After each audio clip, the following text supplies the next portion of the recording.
Droves of people turned out in Budapest and all over Hungary to vote in an election that was too big to rig, and they ousted Dictator Viktor Orban. And here's just to pop up the headline, Kylie. Hungary's Viktor Orban, ally of Trump and Putin, concedes election defeat. With record turnout, Hungarians chose to end the 16-year rule of prime minister who was a self-proclaimed champion of illiberal Christian democracy. And here's how important this is. Viktor Orban has been the blueprint, the proof that leaders can slowly dismantle democracy from the inside and stay in power forever. His model spread across Europe and the United States of America.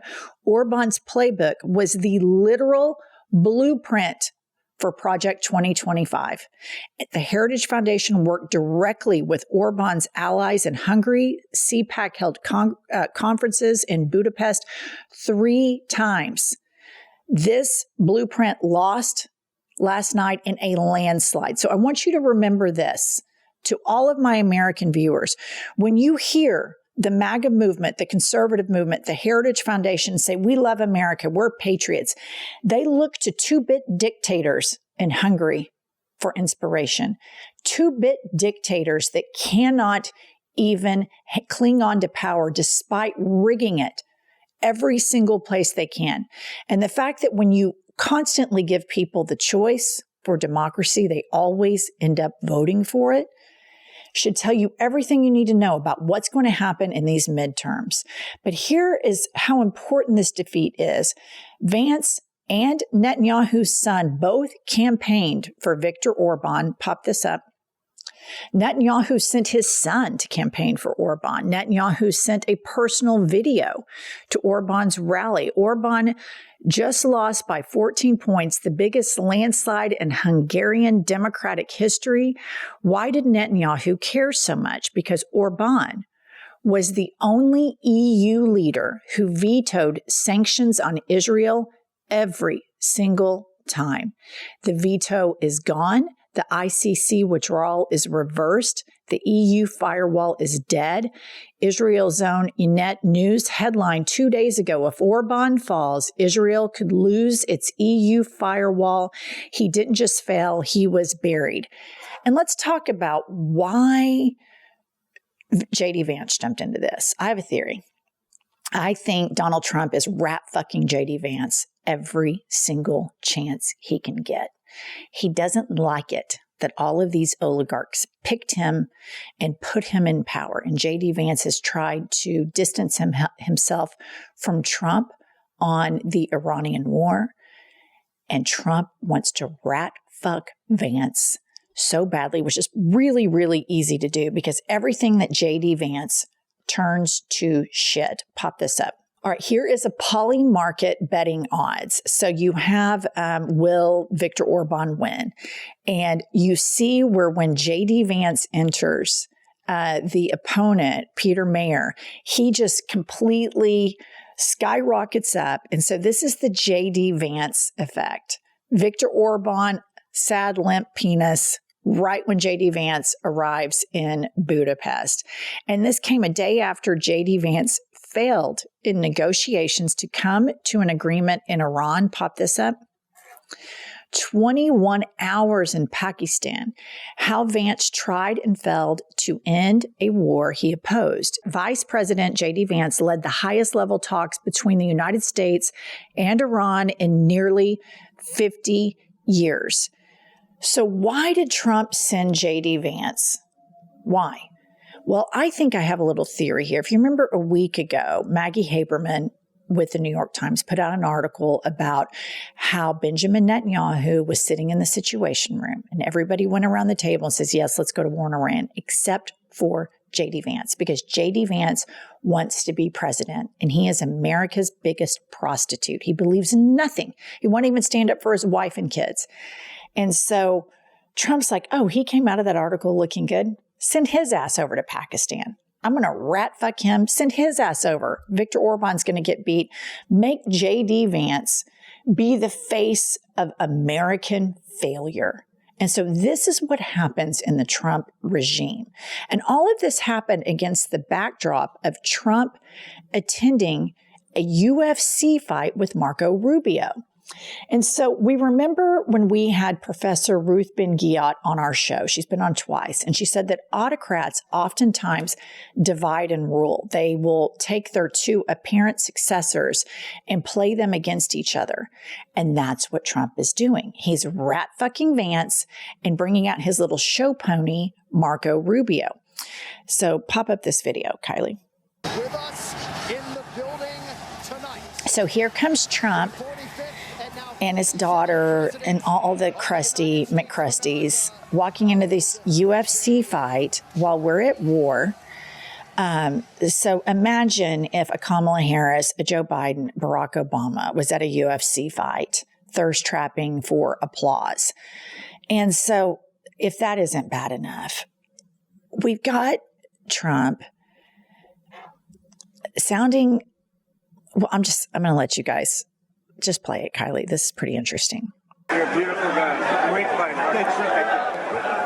Put me to model you when they stop the fight. I'll give you a model. You look so good. You're too good looking to be a fighter. You are a sub-fighter. Thank you, man. All right. So there's Trump talking to this fighter, an attractive man, objectively attractive. Trump's patting him on the thigh. You're too good looking to be a fighter. You should be a model. This on the foothills of just during the campaign. He was striking familiarity, tried to give a microphone a blowjob. He appears to always tell all of these dictators, you know, the guy from Syria and the crown prince of Saudi Arabia, how attractive they are, how strong and attractive they are, not to mention the absolute two back-to-back fangirling over Zoran Mamdani. And so, I mean, this guy is so weird, all right? Like we have, this to me seems kind of, you know, homoerotic. And I don't really care about that. But in the brosphere, they're all about like being manly, being masculine. And this is their guy, which I don't have any issue with him telling the guy, hey, you're really attractive. You shouldn't be a fighter, touching his thigh. I don't really care about that. But I would imagine the Joe Rogans, the Pete Hegseths, you know, all of these major, massive, tough guys would be like, well, that's gay, which I don't care if it's gay or not, but it does seem kind of like it is. But I'll leave you all to draw your own conclusions there. And Rick Wilson is suggesting that Vance's failures might be ushering in a Rubio nomination. Pop this up. J.D. Vance is having a bad weekend. His boy Orban going down and a complete flop on the Iran negotiations. VP Rubio, here we come. Okay, so here's the thing. I think that Trump will rat fuck Rubio next. I think he vacillates back and forth. He doesn't want anyone to feel like they could be the successor because he thinks he's Jesus Christ, as we reported earlier. I mean, he is the country's Lord and personal savior. So anybody who gets any sort of spotlight, he's going to rat fuck. Kristi Noem, she wanted a $200 million ad campaign to talk about how great she is, be able to dress up in costumes. He rat fucked Kristi Noem. And then we know all about Big Titty Brian. It sounds like that was probably all going to drop anyway. But Marco Rubio is an interesting case study because this is a man who, foreign policy wise, was the typical Republican strength. We need, strong national security. And he was clear-eyed on Putin. He was clear-eyed on a lot of foreign policy stuff. And now he is getting all liquored up at this UFC fight with Donald Trump. And he is the Secretary of State. The fact that he wasn't in Pakistan with the vice president is very, very, very significant. This is a sabotage of J.D. Vance. It is rat fuck 101. But also they sent J.D. Vance to detract from the fact that Witkoff and Kushner are there. Witkoff and Kushner are the ones that are doing all of the negotiations, and then Trump sends a puppet to rat fuck. He's done this with Marco Rubio. He did this with Rubio when they went over to Alaska to meet with Putin. All right, ladies, chasing like the perfect makeup is seems like a lifelong journey. I'll find something I like and then I grow tired of it, or I feel like it doesn't look that great. I've recently discovered Jones Road Beauty, and it is incredible. Jones Road Beauty actually enhance my skin instead of masking it with layers and layers of makeup. What I like about it is it's so much faster to get ready. There's no brushes, no complicated routine. You just use your fingers and go. I have such a busy morning trying to get to the studio, read the news, and get everything done. And I love how simple and easy this stuff is to use. The Just Enough Tinted Moisturizer is now my favorite go-to. It's a lightweight, non-comedogenic formula that smooths an even skin tone with a soft touch of coverage. And listener, they just launched a new product. It is the Lip Recharge. It is your next holy grail. It hides redness, looks natural, and feels like nothing on your skin. So listener, if you want makeup that brings out your natural glow instead of hiding it, Jones Road is the way to go. For a limited time, our listeners are getting a free shimmer face oil on their first purchase when they use code IHIPNews at checkout. Just head to jonesroadbeauty.com and use code IHIPNews at checkout. After you purchase, they will ask where you heard about them. Please support our show and tell them that we sent you. But here's liquored up Lil Marco with Trump flashing up 305. I don't know what's going on.